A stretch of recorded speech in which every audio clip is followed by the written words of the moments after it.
Halo, balik lagi sama saya. Sebab kali ini kita akan ngomongin tentang personal budgeting atau anggaran untuk diri kita sendiri. Kenapa penting sebuah penganggaran? Apa yang harus kita lihat dari sebuah anggaran? Nah, sebelumnya kalau kita ngomongin anggaran pasti kaitannya dengan bagaimana pola hidup, bagaimana gaya hidup, lifestyle, habis itu pengeluaran kita berapa, pendapatan kita berapa. Nah, kunci utama dari sebuah anggaran yang bagus adalah bagaimana kalian menerapkan sebuah gaya hidup. Nah, di sini saya menuliskan sebuah gaya hidup, yaitu gaya hidup bijaksana. Kenapa bijaksana? Saya tidak menuliskan gaya hidup yang pelit, sederhana. Karena bijaksana itu ketika kalian membuat sebuah gaya hidup atau istilahnya pengeluaran atau pendapatan, kalian bisa menggunakannya dengan bijaksana. Tidak pelit pada diri kalian, tapi kalian tahu batasan yang seharusnya kalian lampaui, itu nggak boleh kalian langgar itu di mana. Itulah gaya hidup bijaksana. Nah, dalam sebuah gaya hidup pasti ada yang namanya fixed cost. Nggak cuma di perusahaan saja, kita pun pasti ada fixed cost dan variable cost. Nah, fixed cost ini adalah biaya yang kalian keluarkan tiap bulan dan pasti keluarkan sama saja. Jumlahnya itu hampir sama. Kalau misalnya mengalami peningkatan atau penurunan atau fluktuasi, itu tidak terlalu tinggi.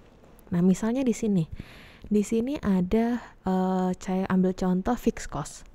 Fixed cost di sini ada biaya internet, biaya listrik, cicilan kredit, mungkin kalian ada biaya transportasi, lalu kalian ada biaya makan, atau kalian ada biaya lainnya. Pokoknya konsep fixed cost adalah biaya yang pasti akan kalian keluarkan selama 1 bulan. Nah, nantinya kalau misalnya ada pengeluaran-pengeluaran lain yang tidak rutin, itu akan masuk ke dalam variable cost. Konsepnya sama seperti fixed cost dan variable cost yang ada dalam perusahaan. Cuman yang perlu diperhatikan, ketika kita memiliki fixed cost, jadi pengeluaran kita tiap bulan itu tinggi dan itu terus-menerus setiap periodenya, maka kita akan memiliki fleksibilitas keuangan yang rendah. Mungkin teman-teman bingung, apa itu fleksibilitas keuangan? Fleksibel berarti, gimana maksudnya? Nah, fleksibilitas keuangan itu konsepnya simple saja. Itu kondisi atau sebuah tindakan di mana kalian ketika mau melakukan mengambil sebuah keputusan itu tidak akan memikirkan dari segi keuangan terlalu dalam. Ya nggak bisa dong, Bu. Ya memang. Cuman fleksibilitas keuangan ini konsepnya gini. Saya ambil contoh, misal kalian sudah bekerja nih, terus kalian mendapatkan penghasilan selama bekerja di sana 1 bulannya kisaran 2 juta, tetapi pekerjaan kalian itu tidak sesuai yang kalian inginkan, tidak nyaman, lingkungannya toksik dan yang lainnya. Nah, kalian memutuskan ingin pindah, tapi di satu sisi kalian mikir, kira-kira nanti saya di tempat kerja baru akan mendapatkan keuntungan atau gaji seperti yang di sini nggak ya? Nanti dapat tunjangannya yang sama nggak ya? Atau fasilitas yang sama nggak ya? Nah, kalau kalian masih berpikir seperti itu karena kaitannya kan sama pengeluaran kalian, maka kalian belum bisa dikatakan fleksibilitas keuangan kalian belum terlalu tinggi. Tapi kalau kalian sudah punya perencanaan buat plan, ternyata oke, saya ngerasa saya nggak bisa di lingkungan kerja ini, saya daripada toxic buat saya, lingkungan saya yakin nanti di tempat baru saya akan mendapatkan gaji yang sama, tunjangan yang sama, fasilitas yang sama, udah lebih baik saya pindah.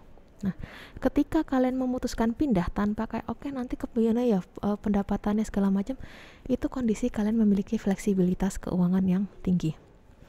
Kenapa bisa seperti itu? Karena kalian sudah punya cadangan dana. Jadi fleksibilitas keuangan ini akan berkaitan dengan cadangan dana atau tabungan kalian.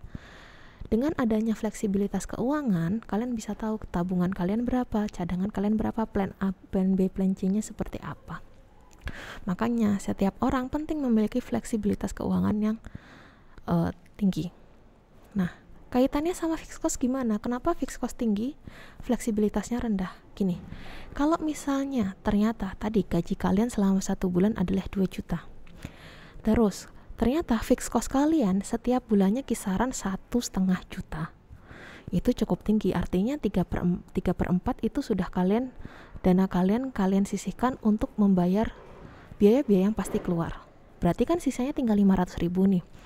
Dari 500.000 ini kalian cuma bisa paling buat nabung berapa. Jadi kalian mengotak-atik 500 kalian itu tidak bisa maksimal. Beda halnya kalau misalnya kalian gaji 2 juta, terus fixed cost kalian sekitar 900.000, masih ada sisa 1.100.000. Nah, dari 1.100.000 kan kalian lebih gampang, oke, ini dana darurat berapa, investasi berapa, tabungan berapa, lalu ini berapa, itu kalian lebih mudah. Nah, makanya ketika dengan fixed cost lebih rendah, otomatis fleksibilitas juga akan makin tinggi gitu. Nah, pertanyaannya, gimana cara meningkatkan fleksibilitas keuangan? Seperti yang saya katakan tadi, fleksibilitas keuangan kaitannya dengan fixed cost. Sebuah anggaran. Dengan anggaran kita tahu kira-kira selama 1 bulan kita mengalami defisit atau mengalami surplus. Lalu selama itu pula kita bisa tahu kira-kira apa yang harus kita lakukan. Batasan-batasannya di mana kita lebih tahu dengan adanya anggaran. Gitu. Nah, kadang di sini ada yang menjadi pertanyaan, kira-kira lebih mudah meningkatkan pendapatan atau mengurangi pengeluaran. Nah, kalau dari pertanyaan ini mungkin lebih ke preferensi masing-masing orang. Ada sebagian orang yang mengatakan, oh lebih baik saya mengurangi pengeluaran saja sih daripada saya harus meningkatkan pendapatan. Meningkatkan pendapatan itu bisa kalian misalnya cari tambah lembur atau mencari tempat kerja lain atau cari part-time lain. Nah, tapi bagi sebagian orang mereka cenderung lebih memilih meningkatkan pendapatan. Misalnya gini, daripada saya ngurangi pengeluaran saya yang menurut saya sudah minimal, lebih baik saya lembur aja deh, nggak masalah. Yang penting saya pendapatan saya meningkat. Jadi di sini tidak ada yang benar, tidak ada yang salah terkait bagaimana lebih mudah meningkatkan pendapatan atau mengurangi pengeluaran. Karena itu balik ke preferensi orang masing-masing.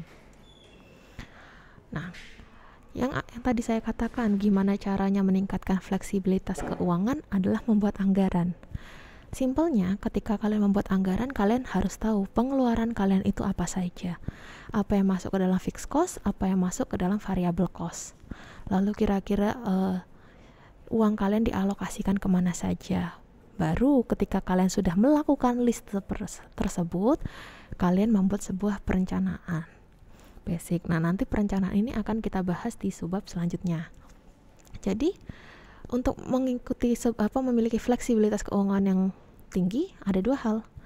Punya anggaran dan memiliki gaya hidup yang bijaksana. Jadi itu untuk di sini kita ngomongin tentang fleksibilitas keuangan. Selanjutnya akan kita bahas di subbab selanjutnya. Terima kasih.